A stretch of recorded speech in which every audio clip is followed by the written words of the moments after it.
Hey, what is going on, everybody? Welcome back into my latest YouTube video. Today, I'm going to be giving out my NFL season predictions. How this video is going to be formatted for you guys, just so you know. I'm going to go conference by conference, starting with the AFC, then moving into the NFC. I'm going to go into each division and kind of share where I think the division will stack up by the end of the season.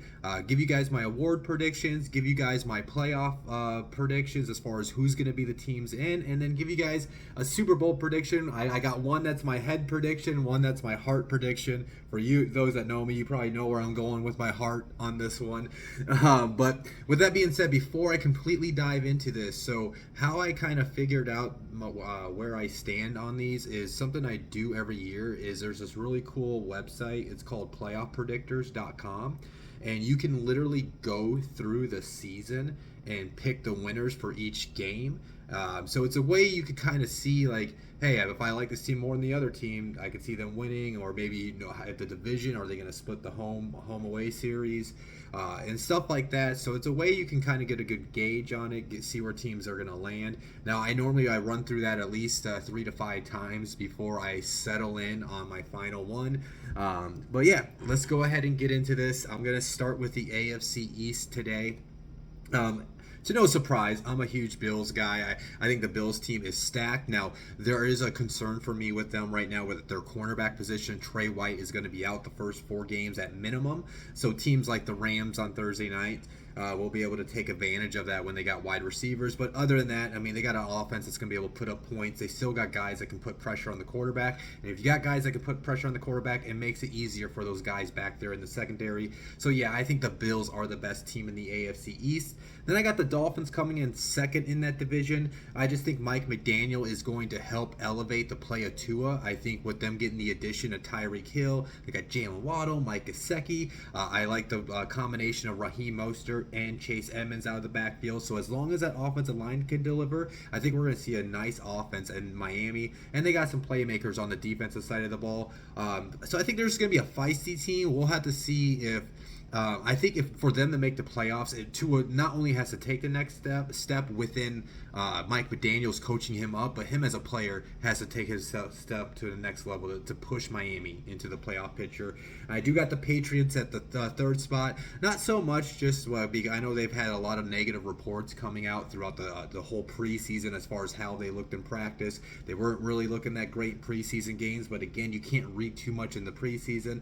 I think Bill Belichick will have them as a feisty team. I just wonder if they lack the juice on the offensive side of the ball to keep up with the rest of the AFC. So it's going to have to be a very well coached defense to try to keep these high scoring offenses low. Bill Belichick can definitely get the job done, but I just think their offense doesn't lack. I think it just lacks the juice to keep up with the rest of the AFC this season. And I got the Jets at the bottom. I was, as we were getting closer, like throughout the season, or throughout the offseason, I thought maybe the Jets could be a feisty team, but Zach Wilson, we'll have to see he's going to play Sunday or not. Either way, he's coming off that injury, so I can see the Jets having a very slow start to the season. Maybe they kind of come together towards the end of the season, maybe kind of get some upsets here and there, but as of right now, I just don't think they're better than the other 3 teams in that division. And then let's go ahead and get into the AFC North. I got the Bengals repeating as champs. I'm just a big believer in Joe Burrow. Obviously, he took them out of nowhere to the AFC to the Super Bowl last year, and then I just think they got an improved offensive line. They still got their number of weapons. I like that they got Hayden Hurst to replace C.J. Uzomah at the tight end position, and with the improved offensive line, I think that's just going to give Joe Burrow even more time. And if he has more time in the pocket, he's going to pick defenses apart this year. I still like what they got on their defense side of the ball, so that's why I think at the end of the day they're going to end up coming up on top of that division, and mainly because I think the other teams have their issues as well. Now I think the Ravens are going to be competitive. That's why I have them at the second spot.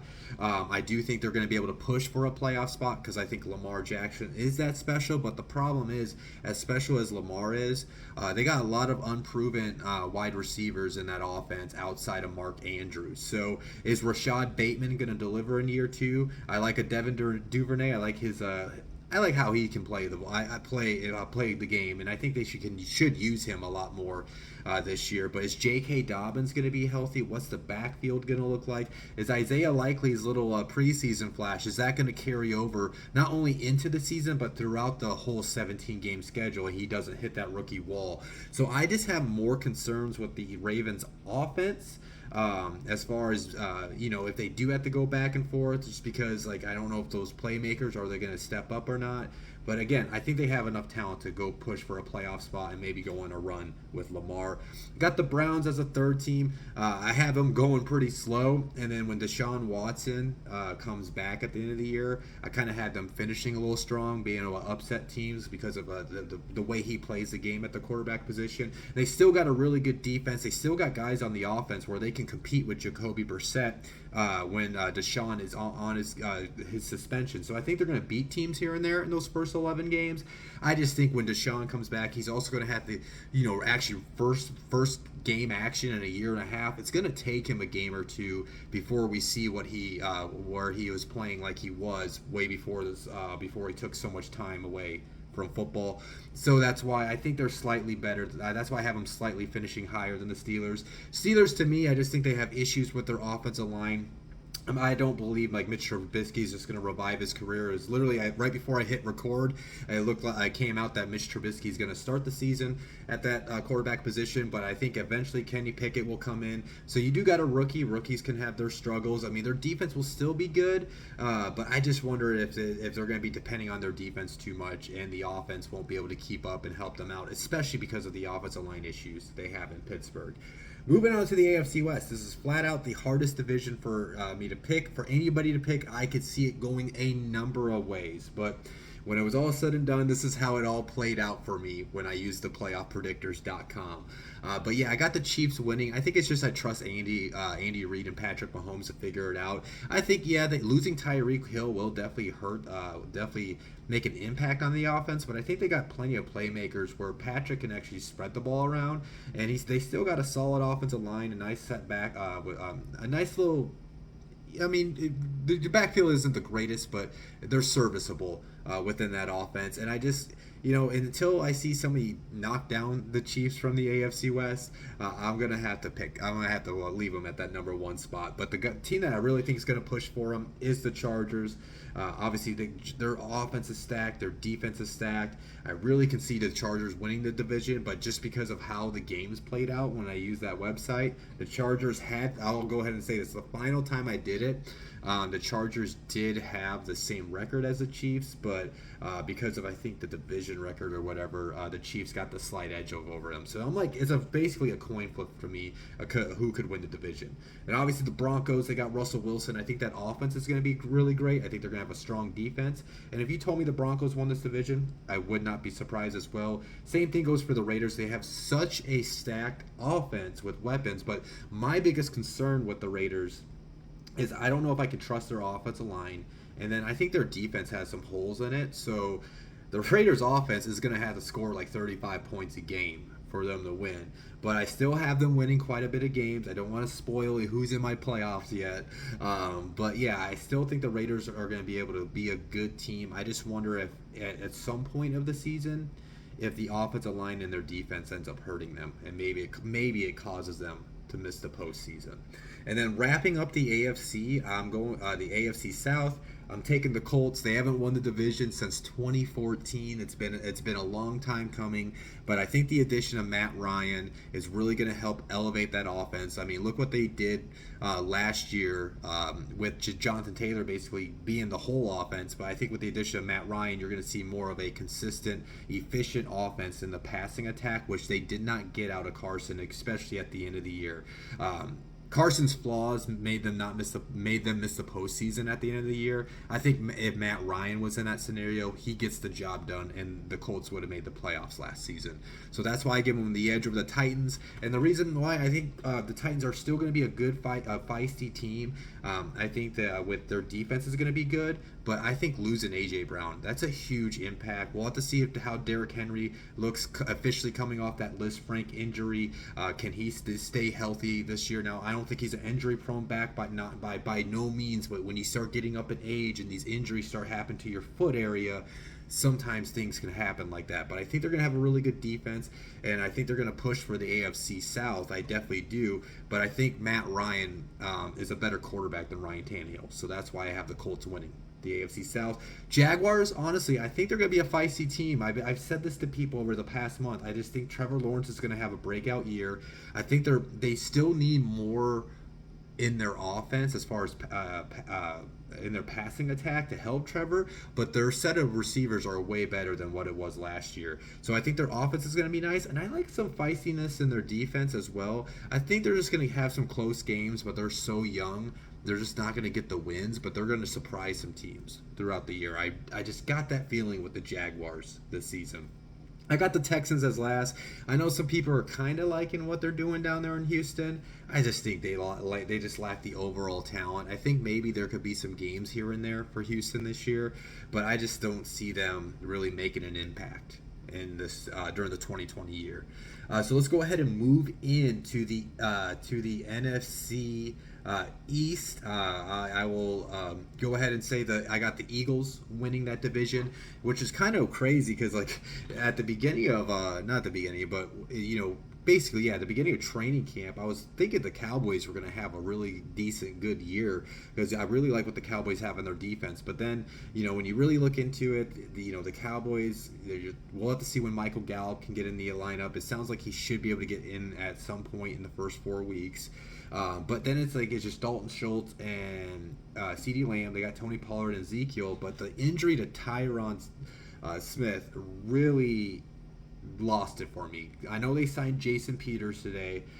Jason Peters did play at a high level even though he's 38, but he's still an older tackle. I have my worries over the Cowboys offensive line. Can Mike McCarthy get the job done right? So, and I just think the Eagles, man, with the addition of Chauncey Gardner-Johnson from that trade last week, that kind of put them over the edge for me because they have playmakers on all three levels of the ball on the defensive side of the ball. And then I really like what they got on offense with Devontae Smith, Dallas Goedert, and A.J. Brown. We'll have to see if Jalen can take that next step. Now, there's it's very logical. Maybe Jalen doesn't come, and he's not that guy, and he is the reason why this really good team misses the playoffs. But I think he can build upon that, and I think he's got a nice set of wide receivers that are going to help use his type of skill set, where they can help elevate the pass offense, where they're not having to be so depending on the rushing attack with Jalen in the backfield.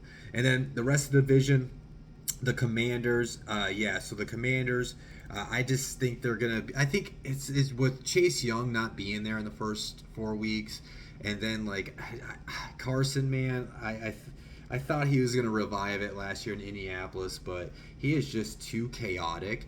So with the Commanders, I think they're going to be a chaotic team, just to go ahead and play into that.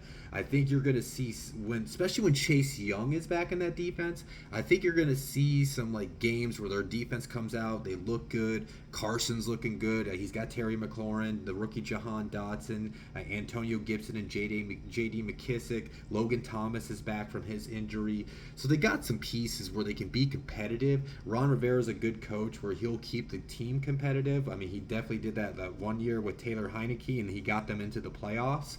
But I just don't think they got enough, and I think just Carson, and in the end, just like he did for the Colts last year, he might cause them for maybe if they have a chance at the postseason. I really don't see it.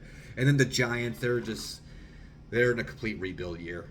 They have so much cap space tied up, and really, I wouldn't say really bad players, but underperforming players, underachieving players, that they really don't have that competitive of a roster. I think, and they got Daniel Jones. He's a turnover machine. And then for me, I just don't see it happening this year for the Giants. I think, unless Daniel Jones takes this unbelievable step as a quarterback, I think they're going to finish last in the division, and I think it's just going to be a team where I like what they got on some parts of their defense, where if they go out and spend their money right in the offseason, and let's just say Daniel Jones isn't the guy, they move on from him, and then they can go get maybe a Bryce Young or a C.J. Stroud in the upcoming draft, and one of those guys can deliver as a rookie. I can see him being an interesting team next year, though, and they're in New York. So that is the Eagles, and then for the NFC North.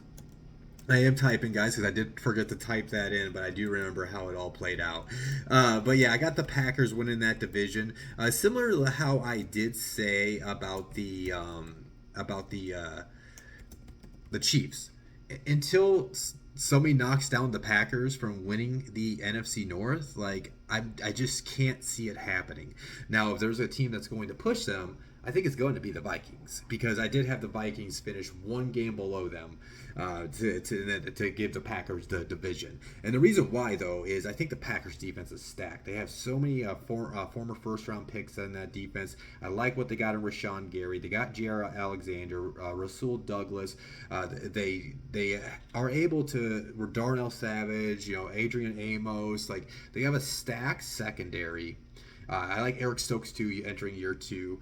And they got it's Quay Walker, their rookie linebacker. If he can deliver and really control the middle of that defense, they have a legit potential top 5 defense there in Green Bay.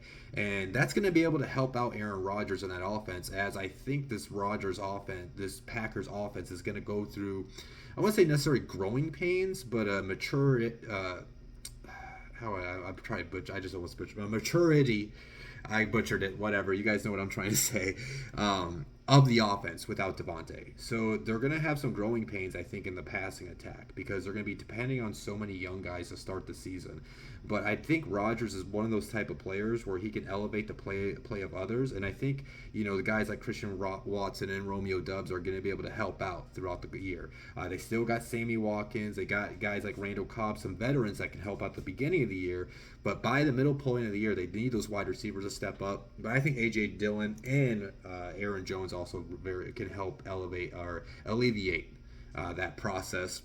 And then with the Vikings, I think their offense is going to be amazing this year. It's going to be on their defense, but I really like what they got up front with Danielle Hunter. And then they brought in Zadarius Smith, so they got a good bookend rushers. They still got Harrison Smith in the back end of the defense. Patrick Peterson's older. He's definitely lost a step, but they got that veteran back there as well. They got one of my favorite cornerbacks in this past draft class, and Andrew Booth Jr. Eric Kendricks is in the middle of the defense. So you got some guys that can make up. You guys are going to hear me say this about defenses a lot. I do it. I mean, I've done it all the time with this, with as far as looking at who can be good defenses. My belief is if you have playmakers on all 3 levels of the ball, you have the chance to be in a top 5 defense. So the Vikings could be a very good defense as well. And if you told me the Vikings won the NFC North this year, I wouldn't be surprised, especially if the Packers passing attack does have those growing pains throughout the year. And then the Lions, to me, I think they're going to be a feisty team. I think they're going to beat some teams at times, but I just don't think they have enough on their defense quite yet, and I just don't believe in, I just don't think Jared Goff's going to be the guy. I think they are building things in the right way in Detroit. I think this year they're going to be like a 6-10 to 7. A 6-11, a 7-10 type of team, which means they will win some games, and then it will be dependent on who their quarterback will be next year. And I can see them pushing for the North. I mean, Rodgers will be older.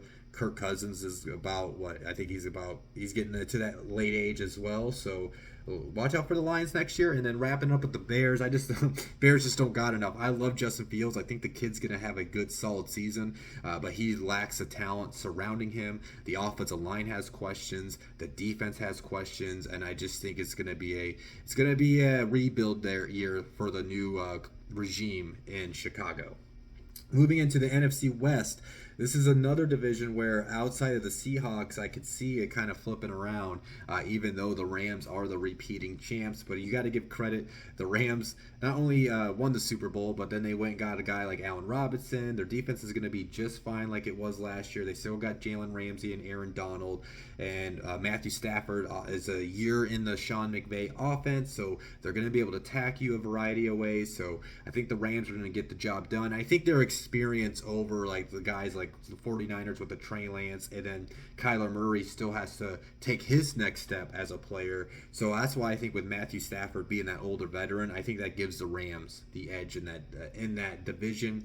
And then the 49ers, to me, I think, man, I could see them having a up and down year, but with how great of a coach I think Kyle Shanahan is, I think he's gonna figure it out. I think Trey Lance's arm adds another element to that offense. I think the offense is going to be more explosive. They always have a good solid defense there in San Francisco, especially with Nick Bosa up front. So I think they're going to be a very competitive team, but I do think they're going to have their ups and downs at times as Trey Lance is getting more snaps in live action for San Francisco.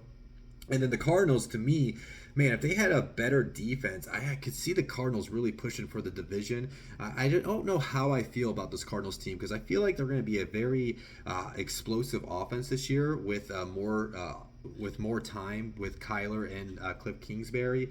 But it's going to be on both those guys, Kyler and Cliff, as a head coach and as a quarterback, taking their next step for that offense so they can, go take on the Rams and try to win this division. Then they're just going to need some people like Isaiah Simmons to step up in that defense. I like that trade for Trayvon Mullen. They got Byron Murphy at the cornerback spot as well. Jalen Thompson in the back end of the defense. So, yeah, I like what they can bring, but I do have my worries with their defensive front as well. So I think that sometimes that will hold them back, but I think they're going to be a team that's going to be pushing for the playoffs this year. And then the Seahawks, guys, they just traded Russell Wilson away. Geno Smith is their starting quarterback. Yeah, I think they're going to have a lot of problems on offense this year, and they're just going to fail to keep up with some of the explosive offenses across the league. So that's why they're at the bottom of my division. Moving into the NFC South, obviously this was a pretty easy pick. Tom Brady and the Buccaneers, I definitely think they're going to repeat as the NFC South champs. Obviously, when you got Tom Brady, now there is my concerns with the interior of that offensive line. That's always kind of been the saying with Tom Brady is if you can get pressure up the middle on the offensive line, that's where he has his struggles in the past. So you definitely got to be concerned over that, but they still got all these playmakers on their defense. They still got Mike Evans. Godwin will be healthy. They got Russell Gage, Julio Jones. You see where I'm just listing out Kyle Rudolph, Cam Brate, Leonard Fournette. I like him on the offense. So they got plenty on the offense, playing on the defense, and they play in to me, this season is a pretty weak division. I actually surprisingly got the Panthers over the Saints. Now, that might upset some people. I know people are really bullish on what the Saints can be, but man, I got this weird feeling that the Saints are going to have their struggles. I don't know if I completely trust Jameis Winston finally, and what is he, in year 8 or something, stepping up and not being a turnover machine. He's coming off that ACL. He kind of got banged up right during the preseason process. And then I just think their offensive line is going to have some issues this year. Their first-round pick is already going to be out till I think the report that came out today. It was supposed to be season-ending, but it sounds like he can come back in November. Trevor Penning. I like what maybe the passing attack can be. They still got Alvin Kamara. He's not going to get that suspension. But, man, I just see some struggles happening within that offense. And then I just see the defense. I don't know. Maybe it's me, but I kind of feel like their defense is slightly overrated. I think Dennis Allen was a great defensive coordinator, and I also wonder how he is going to be with the head coach. This is the first year without Sean Payton, so that's why I see the issues. And then the reason why I gave the Panthers the edge is, man, Panthers to me are going to be, I know people are super down on them, but I think they're going to be a competitive team with Baker. I think, Baker's one of those players where if he has a chip on the shoulder, he's going to go out and deliver. So I think Baker's going to deliver, and I like what they got in DJ Moore, and they got Robbie Anderson. They got Christian McCaffrey back in the lineup. So I think they're going to be able to do enough on offense.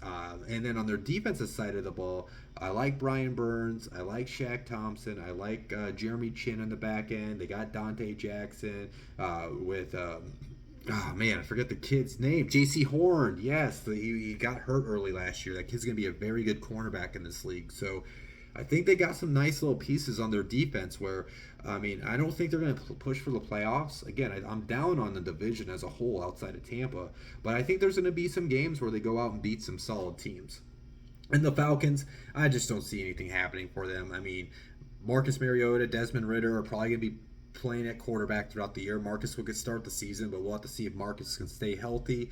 I just don't like their offensive line. I don't really like what they got going on at all on offense. And we'll have to see if Cordero Patterson can repeat himself. Maybe Drake London can deliver as a rookie, but I just don't think that's going to be enough to make the Falcons competitive. I think, though, even though I loved A.J. Terrell on the defensive side of the ball, they still lack a lot of talent on that side of the ball. They lost Foyce Aluakon to Jacksonville this offseason, so they lost one of their better defenders from last year. So I just think they're going to have a lot of struggles this year, and I think they're definitely locked in to be picking in the top 5 in next year's draft. All right, so that's how I feel like how those divisions are going to play out. I'm going to go ahead and quickly run over who I think is going to win some awards at the end of the year. My MVP, man, I had Josh Allen in there, but I'm like, man, that's such a chalk pick at this time. So I went with Joe Burrow with my man, even though spoiler alert, I got the Bengals at the 2nd seed. But I think Joe Burrow, I could see him going over 5,000 yards, going for 40-plus touchdowns this season. My offensive player of the year, Justin Jefferson. Cooper Kupp won it last year. Guess who's coming from there? Kevin McConnell from the Rams was the offense coordinator last year. I know McVay calls all the play calls, but you're going to see a similar use of Justin Jefferson of how they used Cooper Kupp. He's a year 3 wide receiver. My fantasy people know that I love year 3 wide receivers, so I think Justin Jefferson is going to have a monster season for Minnesota. Defensive player of the year, I think Joey Bosa, man. I think his brother won it a few years ago. So Joey needs a defensive player of the year trophy to bring back home to mom and dad. And I think with them getting Khalil Mack on the opposite side of him, that's going to, offensive lines can shift to Joey in the pass. Having Khalil Mack on the opposite side, that's going to make that more difficult for offensive lines to, prioritize who they need to have their protection against. So I think that's going to allow Joey Bosa to be seeing more one-on-one opportunities than he has in the past. And I think he's one heck of a pass rusher with a legit set of moves. And I think he's going to have a huge year and get a lot of sacks. And that's how you usually win that award, is through that type of production.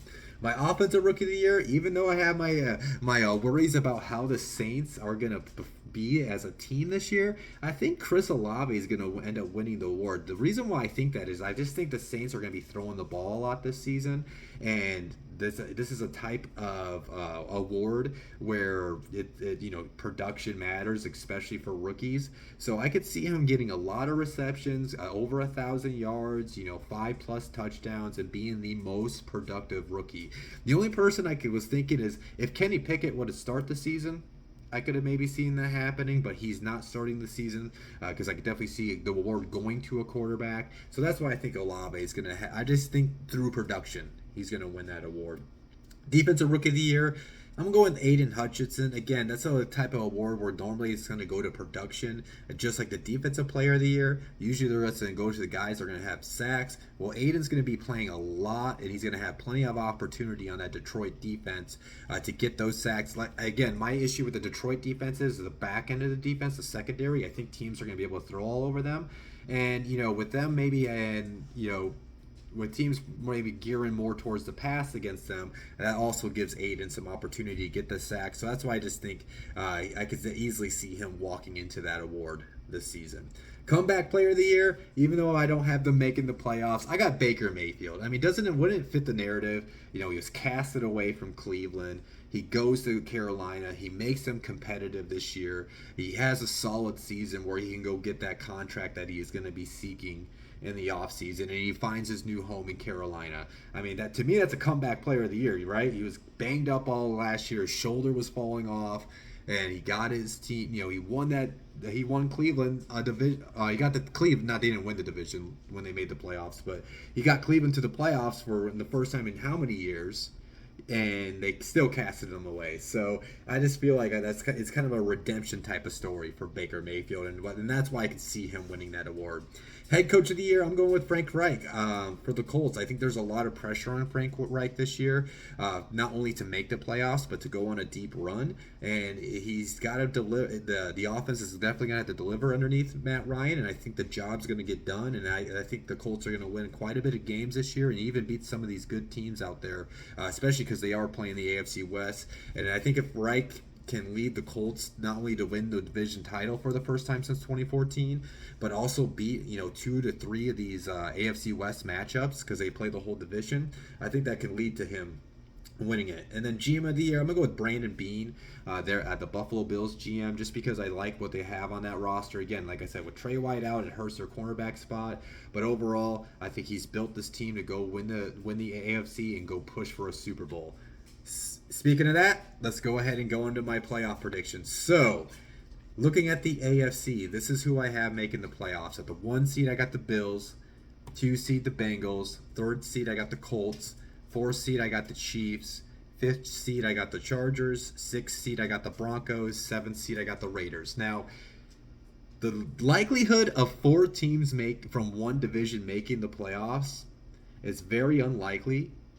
But the last time I did the playoff predictor, this is the exact way it turned out, and I decided to stick with it. Even though I know it's very rare to see 4 teams in a division make the playoffs. I mean, we've only had the 7 seeds for 2 years now, so I guess that would make some sense too. Why we've never really seen it. Teams that just missed that I can maybe see over the Raiders, the Broncos or Chargers as wild cards, the Ravens and the Titans. They were both like a game or 2 out of being there, so maybe if I picked one game, go the other. They're in there as a wild card. So those are basically the 9 teams I think that are going to be in the mix at the end of the season for a playoff spot. Now looking at the NFC, number 1 seed I got the Rams, 2 seed I got the Bucks, 3rd seed I got the Packers, 4th seed I got the Eagles, 5th seed the 49ers, 6th seed the Vikings, and the 7th seed is the Cardinals. Now, I don't think the NFC is as strong as the AFC this year. I only had one team that was 1 game out of missing the playoffs, which was the Dallas Cowboys. So, yeah, if you told me the Cowboys made it over the Niners, Vikings, and Cardinals, I could see that, especially if that offensive line can come together at some point throughout the season. So yeah, I'm seeing about 8 teams I think that are going to be in the mix when we get to the end of the year. But yeah, I end up like I said, I don't have to explain why I had the Eagles over the Cowboys. I already did that. But yeah, those are the teams that I got inside the playoffs this year. Now my Super Bowl prediction, again, I said I was going to go with a head and a heart pick. My head pick says Bills over Rams, right? I just think the Bills and the Rams probably got the best rosters in their division, and I just like everybody, it's chalk pick. Everybody thinks the Bills are going to win, so you already know if everybody thinks you're going to win, it's probably not going to happen. But just looking at when I was looking over the rosters, doing my research, I'm like, man, if I see a matchup happening, more than likely happening, it's the Bills. My heart pick, to no surprise, you guys know I'm a Colts fan, but I got the Colts over the Packers. I mean, let me say this, it's a little bit of a head too, because I think people don't understand how great the Colts defense can be this year. And as long as Matt Ryan can be that steady presence at the quarterback position, I think with Jonathan Taylor and the rest of that offense, they have just enough to go out there and win some games, because I think they can help complement that defense. And then with the Packers, man, I've just been such a huge fan of Aaron Rodgers throughout his career. He's been one heck of a quarterback talent. And for us to only see him play in 1 Super Bowl has been a very major disappointment. I don't have to tell that to Packers fans and my friends that are Packers fans. They already know that they probably should have been in more than 1 Super Bowl with that guy. So yeah, I just want to of course I don't want to, would it be nice to see Rodgers win another Super Bowl? Yes, but I'm not going to pick him over my Colts. But it just would be nice, even if he lost the game, to see Aaron Rodgers in at least 1 more Super Bowl before he ends up calling it quits and hanging up his cleats. But yeah, guys, those are my season predictions. We'll see how if I get any of these right. There's no really crazy picks. I know last year I picked the Bengals to win their division, which not only I was right, but then they went to the Super Bowl. But nothing crazy. No, I have no necessarily strong feelings on any teams that are on the come up. But yeah, that's today's video. As always, if you enjoyed today's video, hit the like button. If you have not subscribed to this channel, please subscribe to my channel. I'll be providing you guys content, just fantasy content this year. I'm still going to be giving out my game predictions. this season on like Saturdays and Sundays. I'm gonna be posting it on my Twitter, and then I think I'm finally gonna start creating TikTok videos. I finally downloaded the app, I just haven't got around to it, and I think that's the way I'm gonna view it. I think my name is at Cody Talks NFL on TikTok, just like it is on Twitter. So if you want to go ahead and follow me, I don't have anything on there quite yet, but I want to start playing around on that app and finding different ways to create you guys content.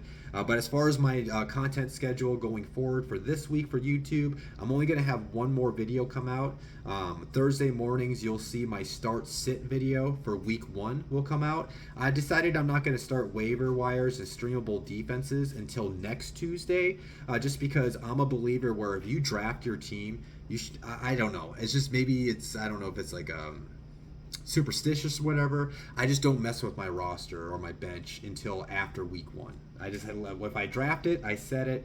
If you're wondering about defenses you could go stream, a few videos back I talked about defenses you should leave your draft with. And so maybe some of those defenses are still out there on the waivers, or maybe you're about to do your draft. I got draft tonight, I got a draft tomorrow, and on Wednesday. So but yeah, let me get out of here, guys. Next time you'll see me is Thursday morning when my start sit video comes out for week 1. It's here. Can't wait to for all the action. Talk to you guys later.